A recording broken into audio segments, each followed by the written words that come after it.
Hey friends, in today's video we are going to make a no compromise Hyderabadi style chicken dum biryani.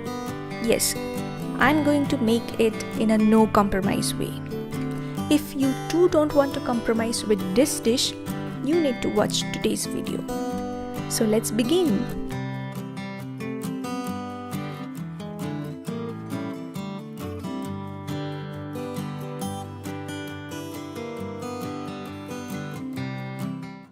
The first and foremost step of any chicken biryani is marinating the chicken. In this bowl, I have taken some ginger garlic paste, which I have blended with some curd. To this, add coriander powder, cumin powder, some red chilli powder, salt as per your taste, some chopped coriander, chopped mint leaves, and some chopped green chilies.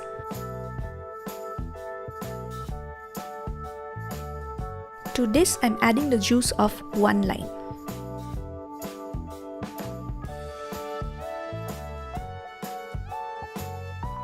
Add some curd. Now to this, I'm going to add this biryani masala.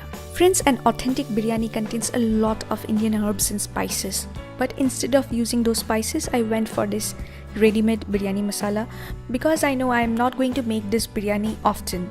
I'm sure enough that this is reserved for special occasions, and that is why I went for this shortcut. You can of course get all those spices from the market and grind them and make a mixture for yourself, but I'm skipping that. So continuing with the marination process, here I'm adding the chicken, which is about 500 grams.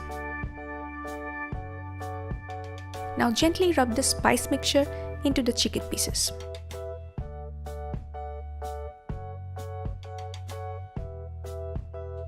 Finally, to this I'm adding a few teaspoons of vegetable oil.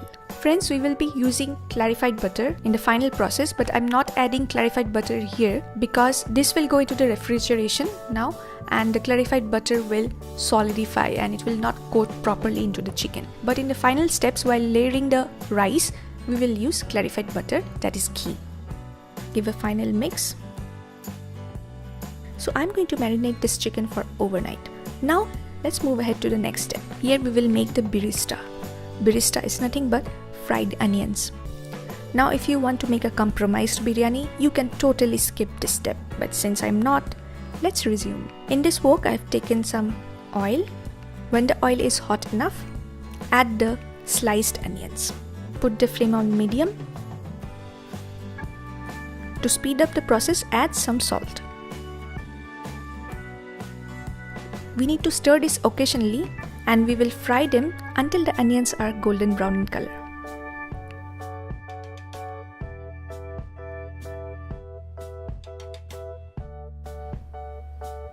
So at this stage, I have switched off the flame. Take the onions out of the oil and place them on paper towels. So my birista is ready. Now we will move ahead to the final step. Here I have kept water for boiling. Add a bay leaf to it.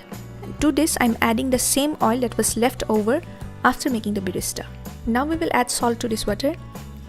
The quantity of the salt should be enough to make this water salty. This is a very important step, friends. You cannot miss this because the basmati rice, when this will go into the water, the rice will absorb this salt and it is very important to make the biryani salty. Allow this water to boil. Meanwhile, let me check the marinated chicken. This was marinating for overnight, and now I'm going to add some turmeric powder here because actually I had forgotten to add. You just need a little turmeric and it is okay even if you add the turmeric later on because turmeric doesn't really have a role in marination, it just gives chicken its required color. Now here I have this vessel where I'll be cooking the biryani. Let's put the chicken here. Guys, the selection of this vessel is a very significant step. The vessel should have thick bottom and it should be deep enough to hold all the rice. You need to place this chicken in such a way that the base of the vessel is almost covered. Before you add the rice to the water, you should be done with this step, because once the rice is about 80 to 90% done, you won't have enough time to arrange the chicken. So the water is boiling now. We will add the rice here. This rice was soaked in the water for 30 minutes and then washed. Friends, it is important that you choose Basmati rice for this recipe to make a no compromise biryani. If you want to compromise this, of course you can add any rice variety of your choice. Now on medium flame, we will allow this rice to cook until it is about 80 to 90% done. Now while the rice is cooking, it is important to arrange the other things that we will need in the next step.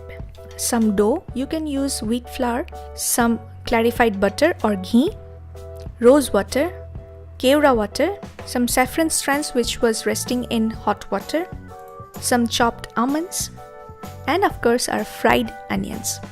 And if you want to make the compromised version, then you can skip all these things except that dough. So this rice has been boiling for about 2 minutes now. Yes, just 2 minutes. So you need to keep a very close watch, and you should also be there while the rice is getting cooked. Now we are going to check this rice. Just take a small grain and check. If you think the rice is not properly cooked, let it cook for another 30 seconds. And if you think it is 90% cooked, then switch off the flame. This rice is almost 90% cooked, so I have switched the flame off. Now let's transfer this rice on the top of the chicken. Take the bay leaf out. Now we are going to layer this rice. So using the strainer, I am placing this rice on the top of the chicken.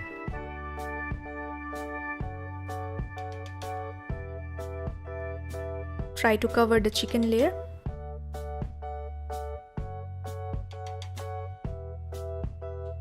Now we will top this rice with some clarified butter, some saffron water, some almonds, and the fried onions. So we will repeat this process and arrange layers of rice one after another.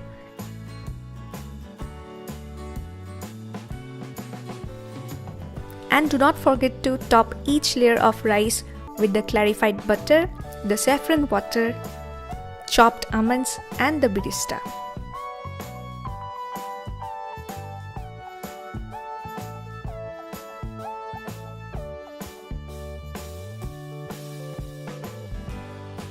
So this is my final layer. Now on the top of this final layer, I am adding the Kewra water, just a few drops, and a few drops of rosewater. Now let's prepare the seal. Using the dough, line the surface of the lid, like so. Now gently press the lid against the vessel. The stickiness of the dough will help in sealing the air pockets or the air gaps between the vessel and the lid. After sealing the vessel, switch the flame on high. You need to cook this biryani on high flame for about 5 minutes. After 5 minutes, lower the flame to medium and cook this on medium flame for another 5 minutes. And after that 5 minutes, you need to lower the flame again on minimum now, and you need to cook that biryani on that lowest flame for about 20 minutes. Or what you can do is place a hot tawa on lowest flame, and on the top of that tawa place your biryani vessel. After 30 minutes, take the biryani out and allow it to rest for another 10 minutes. My biryani is done. Now let's open the lid. This looks yummy. Let's serve this because I have already made the raita and I can no longer wait. The chicken has turned juicy and succulent. Trust me. So that's all about today's biryani. If you try this recipe, you will never want to go to a restaurant to try biryani, unless you are feeling lazy. Before signing out, let me tell you, if you have still not subscribed to my channel, consider subscribing it now to get notifications for all the videos that I'm going to upload in the future. So take care and bye-bye. If you have enjoyed this video, then hit like, share it among your friends and subscribe to my channel Foodora. To subscribe, click the subscribe button. Also press the bell icon to be notified every time I post a video or go live. Remember guys, subscription is free. So take care friends, and I'll see you in my next video.